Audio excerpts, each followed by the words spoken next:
Rybuška, pozri na mňa. Rok som nejezdí na bicykle, viem.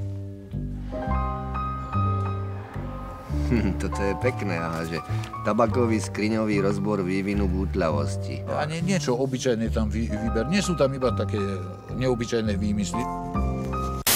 Na 29 000 absolventov prípadne 2500 pracovných miest, ktoré sú adekvátne ich postaveniu.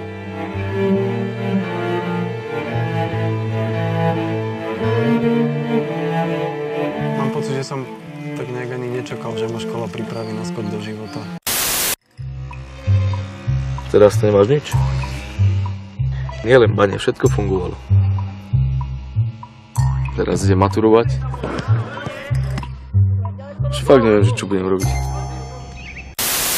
Verejná bezpečnosť pátra po nezvestnej študentke Ľudmile Cervanovej. Ako sa ukázalo, páchateľmi boli deti straníckych funkcionárov, ktorí sa snažili manipulovať vyšetrovanie. 4 koruny svedkovia boli pri výsluchoch bití.